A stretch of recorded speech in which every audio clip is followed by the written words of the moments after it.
சேவகன் இளமை கலைஞன் இவனே சேவகன், சேவகன் கடமை தலைவன் இவனே சேவகன்.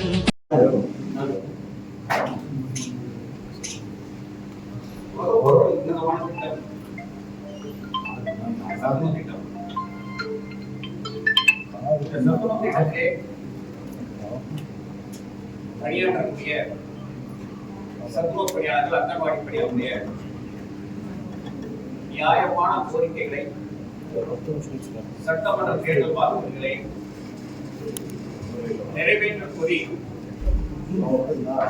எதிர்வரும் நவம்பர் மாதம் சென்னையிலே தமிழ்நாடு சத்துவ பணியாளர், அங்கன்வாடி பணியாளர்களுடைய மாநில மாநாட்டை நடத்துகிறோம்.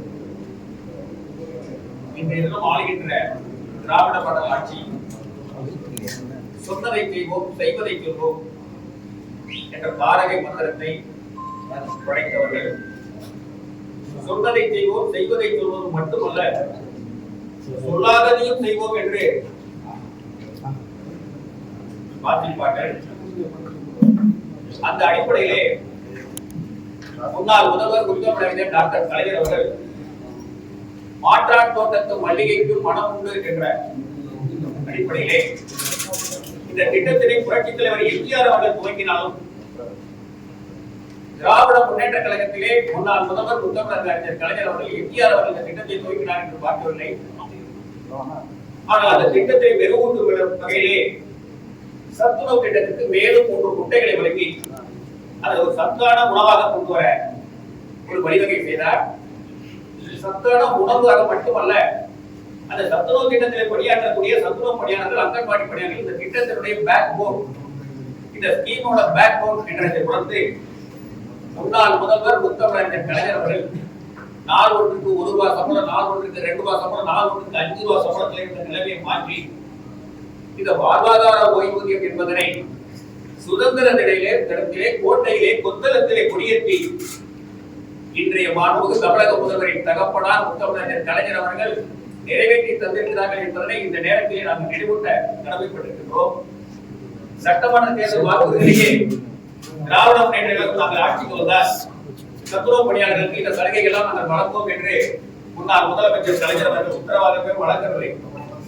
ஆனால் உத்தரவாதம் வழங்காவிட்டாலும் சொல்லாததையும் செய்த முன்னாள் முதல்வர் கலைஞர் அவர்கள் நாங்கள் சந்தித்த 8வது நாளிலே இந்த சத்துணவு பணியாளர்கள், அங்கன்வாடி பணியாளர்களுக்கு ஓய்வூதியம் என்ற பெயரில் மாற்றப்பட்டு வாழ்வாதார ஓய்வூதியம் என்ற புது பெயரை உருவாக்கி இந்திய வரலாற்றிலேயே, இந்தியாவிலேயே எந்த மாநிலத்திலும் சுதந்திர தினத்திலே கோட்டையிலே கொத்தளத்தை கொடியேற்றி தமிழகத்திலே பணியாற்றக்கூடிய அரசு துறை பணியாளர்கள், அரசு துறையில் எந்த பணியாளர்களுக்கும் ஆசிரியர்களுக்கும் சுதந்திர தின முறையிலே சலுகைகள் அறிவித்ததாக வரலாறு இல்லை.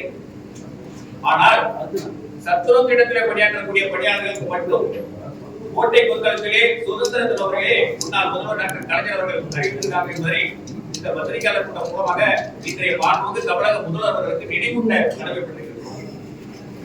தங்களுடைய தகப்பனார் சொல்லாததை சொல்லுவார், சொன்னதை செய்வோம், செய்வதை சொல்வோம் என்று கூறிய நாங்கள் தேர்தல் வாக்குறுதியிலே சத்துணவு பணியாளர்கள், அங்கன்வாடி பணியாளர்களுக்கு if you want to die in wage, if you do not want to,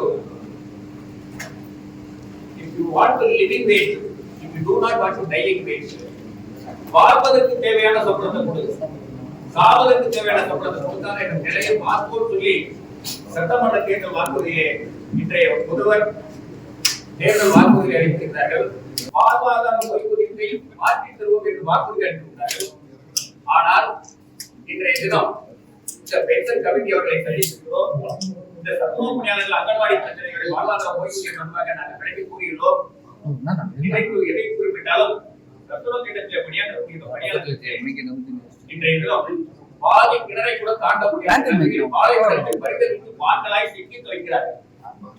இந்த சத்துணவு பணியாளர்களுக்கு பதவி என்ற பெயரிலே அரசாணைகள் வழங்கப்பட்டு சத்துணவு திட்டத்திலே, சத்துணவு மையங்களிலே ஏறத்தாழ 85,000 வாய்ப்புகள் இதுவரை நிரப்பப்படாத ஒரு அவலநிலை இருக்கிறது. இந்த 85,000 வாய்ப்புகள் நிரப்பப்படனால் சென்னை, மதுரை, கோவை, திருநெல்வேலி, மதுரை போன்ற மாநகராட்சியில் இருக்கக்கூடிய பள்ளிகளிலே ஏறத்தாழ 800,000 குழந்தைகள் பயன்படுத்திய பகுதிகளிலே ஒரு சத்துணவு வாயார் உணவையும் 12:50 மணிக்கு உணவு தயார் செய்து 900 முட்டை அவித்து 900 முட்டை ஒரு தத்துவாய உரித்து பணியாற்றக்கூடிய அவலங்களிலே தள்ளப்பட்டிருக்காங்க என்பதை இந்த நேரத்தில் தெரிவிக்கிறேன். இந்த நிலையெல்லாம் மாற்ற வேண்டும் என்பதற்காக அடுத்த மாதம் சென்னையிலே மாநில மாநாட்டை ஏற்பாடு செய்துள்ளோம்.